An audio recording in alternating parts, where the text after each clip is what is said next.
Kaamoy ng hasibat pero mas mura. Kumusta mga brad? It's me Eric. Welcome back sa Pocket Sense PH kung saan gumagawa tayo ng mga honest reviews tungkol sa mga pabango. Sa video na to, pag-uusapan natin Rasasi Hawas Black. So isa to sa mga flankers ng Hawas na di masyadong hype. At least sa mga nakikita ko. Yung Hawas Ice kasi diba, grabe yung hype doon. May bagong labas, Hawas Red, tapos may Hawas Elixir pa. So anyway, pag-usapan natin yung node breakdown, yung scent profile, performance, wearability, age suitability. Magbibigay na rin ako ng alternatives para dito. For the note breakdown, ang top notes niya ay bergamot, pineapple, at grapefruit. Middle notes, patchouli, cedarwood, at jasmine. Base notes, oak moss, woody notes, at amber. So sa initial spray pa lang na ito, mangingibabaw yung bergamot sa grapefruit, ang energetic tsaka ang vibrant. After a few minutes, magiging earthy. Unti-unti siyang binabalot ng pagiging earthy. Nararamdaman ko pa rin yung citruses, pero yun nga, para siyang na-envelope ng pagiging earthy. Amoy basang kahoy, amoy basang dahon, amoy basang damo. Ganun unti-unti yung nagiging vibe niya. Reminiscent sa hasibat, pero parang ang laki ng difference eh. Si hasibat kasi ang bright nung dating niya. Ito parang ang dark nung dating, saka parang mas mature. Pagdating sa dry down, woody na may oak moss. So pwede kong sabing reminiscent pa rin sa hasibat, pero same sa sinabi ko kanina, darker, saka parang mas mature nga. Pwede rin sigurong sabihin na parang mas drier na version. In terms of performance, okay siya. Matagal, naglalast siya ng 8 hanggang 10 oras. Sa damit, mas matagal. Sabi nga ng asawa ko, may lumot. Yung damit ko kapag iniwan ko dun sa laundry basket. Ayaw niya kasi yung ganitong type ng scent DNA. Ayaw niya ng Cedrat Boise. Yung ibang similar scent DNA. Teka, ipapakita ko sa inyo. Amoy niya, amoy lumot eh. Baka makita niya ibang mga picture eh. Pero wala naman bastos din. Sa nyo, spray kasi ako dito. Gusto ko pa naman yung ganitong amoy. Salbahin ng asawa ko sa mga ganitong scent DNA. Anyway, ayaw niya ng Cedrat Boys eh. Ba yung Supremacy Noy, ayaw niya. Diba? Pare-pareho yung mga ayaw niya. Sana ako. Projection malakas. So, ilang meters away yung asawa ko sa kwarto siya, naamoy niya. Nakabukas kasi yung pinto eh.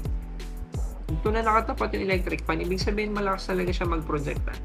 Yung CH niya malakas din. Siguro common talaga sa mga hawas, no? Or sige, sabihin na natin sa mga Rasasi, ang quality ng juice, imagine yung performance, ganun kalakas. Ilang meters away yun eh. Medyo malayo. May pinto, although nakabukas, pero electric fan nakatapat sa akin. Pero naamoy pa rin niya. May lumot pa rin yung sinabi. Kailan at saan mo gagamitin? Feeling ko mas bagay ito sa mas pang seryoso na mga lakad. Hindi siya bagay gamitin yung pang tawag dito, casual na kailangan mo ng something playful. Ito feeling ko hindi, mas seryoso siya, mas mature. So, pwede bang gamitin sa formal events? I think pwede, pero baka kailangan mo ng additional confidence. Kasi siguro kung hasibat na kasing bright sa hasibat, okay na kagad pang dress up events. Ito kasi, ang worry ko lang, baka hindi mo mabitbit ng maayos. Parang, di ba ganun kasi yun, yung hasibat kung nagamit mo na siya at nagigets mo yung sinasabi kong ang bright. Mas madali siyang bitbitin. Ito kasi ang darker at saka mas mature. Parang sa akin, mas commanding yung presence niya. So, feeling ko mas nagre-require to ng confidence kaysa dun sa hasibat. Parang mas madaling suotin si hasibat kaysa dito. Age suitability, hindi ko ito recommend sa mga teenagers. Siguro mid-20s pataas. Gaya ng sinabi ko kanina, parang mature, parang ang dark. Yung mga alternatives na pwede dito, nabanggit ko na kanina, Hasibat. So, Hasibat yung best option mo kung gusto mo ng ganitong scent DNA. Siguro, kung hindi mo kaya yung pagiging dark, yung pagiging mas serious na ito, si Hasibat kasi is brighter, fruitier. So, mas madali talaga siyang dalhin. Yung cheaper alternative naman, si Supremacy Not Only Intense ng Afnan, brighter din kesa dito. May something sharp sa umpisa, pero mas madali yung gamitin kesa dito. Hindi ko siya sinisiraan, pero sinasabi ko lang yung totoo na opinion ko. Feeling ko hindi to ganun kadaling isuot. Nagre-require siya ng confidence. Hindi ko sinasabing pangit yung amoy niya. Kaya ko siyang bitbitin pero limited lang din yung mga pagkakataon na pwede ko siyang gamitin. Siguro mas madali para sa akin kung i-layer ko siya sa ibang perfume. Quality yung juice niya, subjective kasi yung pang-amoy Pwede ko sabihin quality rin yung scent DNA niya. Nai-imagine ko kung paano ko siya i-combine sa iba or i-layer. Pero yung siya lang as is, medyo mahirap for me na isipan ng pagkakataon na gagamitin ko siya. Okay siyang gamitin sa mainit, pero katulad yan, kung kasama ko yung asawa ko, pupunayin niya ng pupunayin na may lumo. Kasi ayaw niya to. Kung napanood nyo na yung ibang videos dito sa channel, particularly yung tungkol sa layering, siguro napanood nyo na dun yung sinabi ko na pinagli-layer ko Hasibat saka TK4, Thomas Cosmala. Either eau de parfum or elixir, kahit alin doon. So, yun din yung naiisip kong gawin dito. Kasi, nakikita ko siya ng potential. Yung quality ng juice niya, ang ganda ng performance niya. Pero, mahirap for me na gamitin siya standalone.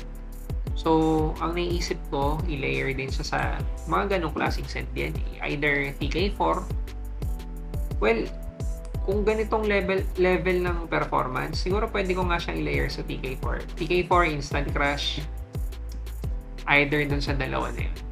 So, yung pros and cons na masasabi ko para dito, pagdating sa scent profile, or pagdating sa juice, quality yung juice. Pero, yung scent profile niya, siguro 50-50, depende sa'yo. Kaya, I suggest, bago ka bumili ng buong bote, magdagant ka muna. Kasi hindi ito madaling gamitin. Cons na pala yun. Additional pros, performance. Sobrang solid na performance niya. At kung type mo yung scent DNA niya, panalo ka kasi hindi magsasuffer pagdating sa performance. Matagal siya maglalast sa'yo. Pag ginamit mo to sa damit, siguro linggo yung tatagal. Ganun yung experience ko sa Hasibat. Supremacy Not Only Intense, may ganun ding epekto pag sa damit. Sobrang tagal. Yun lang yung cons, mahirap siyang bitbitin. Mahirap dalhin. I mean, 50-50. Ako nga, di ba, sabi ko nga kanina, i-layer ko parang yun yung mas madaling paraan for me para mas magamit siya ng madalas. Pero kapag nilayer ko to, sigurado akong panalo. So, isa pang cons, kung ikaw yung type ng tao na ayaw mo rin ng scent profile na may amoy lumot, ayaw mo ng oak moss. Yung wife ko kasi, very critical dun sa ganung amoy. So, kung may girlfriend ka, or may wife ka, or may nililigawan ka na ayaw ng ganung amoy, hindi para sa ito. Saka last, nagre-require talaga siya ng confidence bago mo gamitin. Yun yung opinion ko. So, kung nagamit mo na to, lagay mo sa comment section yung experience mo. Gusto mo ba to? Agree ka ba sa akin na ang hirap niyang gamitin? So, yun lang. Maraming salamat.